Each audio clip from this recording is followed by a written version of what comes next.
Boa noite a todos, boa noite a todas. Meu nome é Edivan, eu sou professor de História aqui da Rede Estadual e Municipal de São Paulo. Essa semana eu recebi uma mensagem de um amigo chamado Natan, lá da Bahia.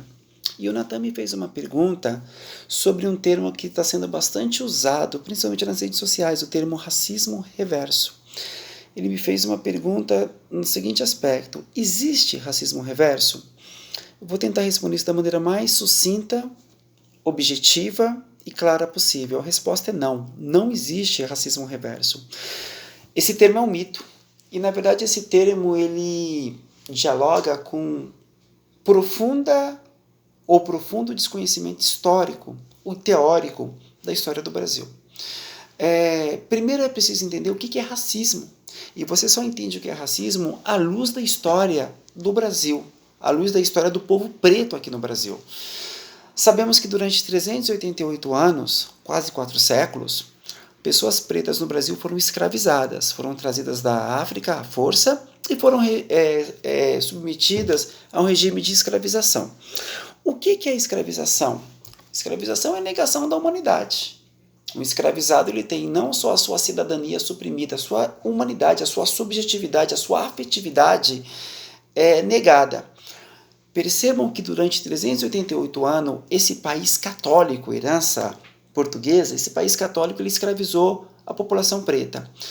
Como justificar isso?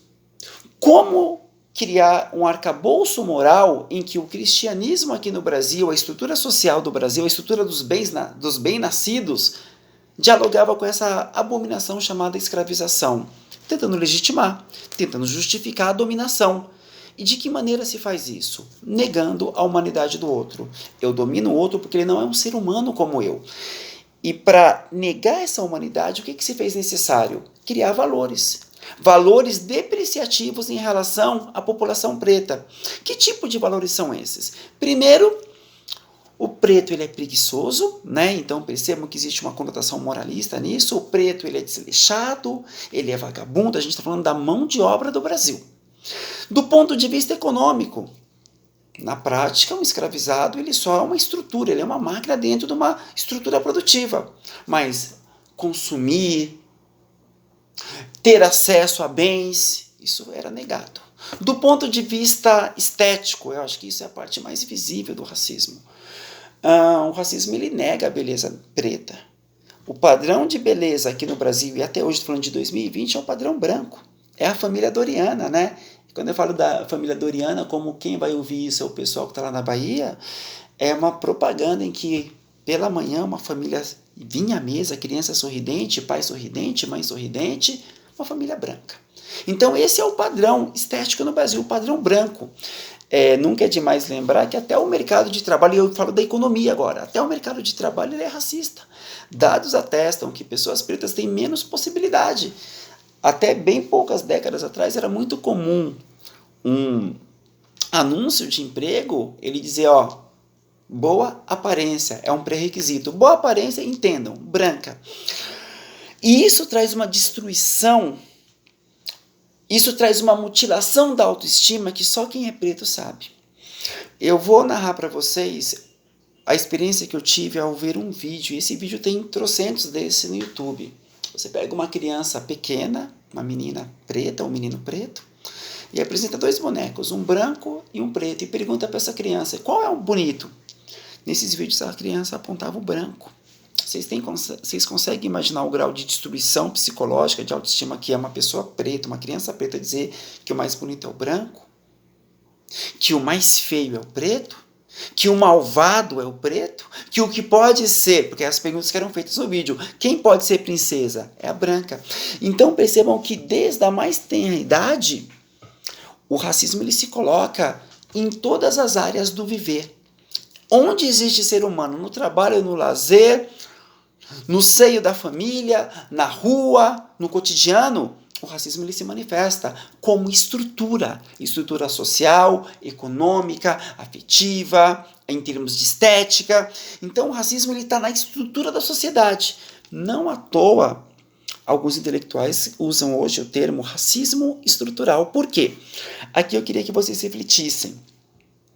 Nós estamos acostumados, e é um discurso bastante hipócrita, a dizer que o racismo é uma coisa ruim, que o racismo é uma anomalia na sociedade, que o racismo é um ponto fora da curva que depõe contra o bom funcionamento da sociedade. Senhores, o racismo estrutural, ele coloca o racismo não como algo estranho e nocivo à sociedade. O racismo estrutural, na verdade, ele está entranhado na sociedade, ele é um valor formativo da sociedade.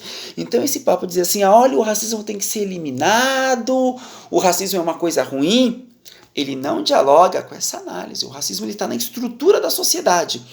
Eu vou dar um exemplo para vocês. Imaginem o seguinte, que um dono de empresa, ele tem um bom coração, é um empreendedor, é uma palavra que está muito na moda hoje, ele vai fazer uma seleção de emprego. Ele contrata uma mulher preta. Só que essa mulher preta, se você pegar o salário dela, e isso é dado no Brasil, não é opinião minha, gente. Quem recebe menos no Brasil é uma mulher preta. Esse é o padrão. Esse dono de empresa, ele está sendo racista, ele está seguindo o racismo estrutural.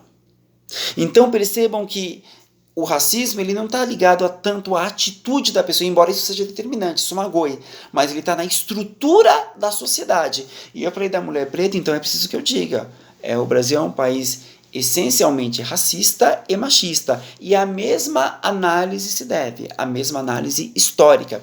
Então percebam vocês que o racismo ele tem um caráter estrutural. Ele machuca muito, ele fere muito. A minha avó, ela foi humilhada, o meu pai foi humilhado, a minha bisavó foi humilhada, e lá para trás chegamos às senzalas. Só uma criança preta sabe o quanto dói piadas racistas, atitudes racistas, e mesmo essa estrutura que silenciosamente vai mostrando para a pessoa que ela tem um lugar no mundo. E é um lugar subalterno. Isso é racismo estrutural. Agora imaginem aqui o seguinte, uma criança preta, ela sofre numa escola, eu sou educador, acho que eu posso falar sobre isso. Uma criança, ela sofre uma situação de discriminação dentro da escola, racismo dentro da escola. Essa criança ela vai sentir algo terrível, algo que vai de maneira acumulativa mutilando a sua autoestima. Só Deus sabe o quanto é difícil você sair disso. Agora imagine uma segunda situação. Uma criança branca, ela sofre uma situação de discriminação e de ofensa. Essa criança branca, ela vai se sentir magoada. Mas essa criança branca, ela vai sentir vergonha da própria pele. Essa criança branca, ela vai trazer nas suas memórias, na sua afetividade, o peso histórico de cotidianamente ver sua humanidade negada? A resposta é não. Ela está sofrendo uma situação ali, uma situação que é errada, ela deve ser combatida, a discriminação deve ser combatida em qualquer esfera, em qualquer cor de pele, nós somos seres humanos. É preciso dizer que o termo raça é uma construção cultural, não é uma construção biológica. Na verdade, o conceito de raça, ele foi estruturado exatamente para você criar uma hierarquização social, porque biologicamente não existem raças diferentes, existe a espécie humana, e acabou o papo. Então, o que eu quero que quem defende a teoria do racismo reverso reflita bem. O peso histórico, o peso cotidiano nas micro-relações em todos os lugares que uma pessoa preta ela vivencia, que ela carrega nas costas, é algo que uma pessoa branca não conhece. Mesmo que essa pessoa branca pontualmente, eventualmente, sofra alguma situação de discriminação que deve ser combatida. Mas sobre essa pessoa não pesa o que nós chamamos de racismo estrutural. Nenhuma pessoa branca volta para casa e chora no colo do pai ou da mãe, e a mãe chora e o pai chora, porque sabe o que é o racismo, sabe o quanto dói, porque o pai foi discriminado, ele viu o pai dele sendo discriminado, ele está vendo o filho dele sendo discriminado. Uma pessoa branca, ela vai ter um problema circunstancial que deve ser combatido, mas sobre ela não se abate esse peso histórico tão forte.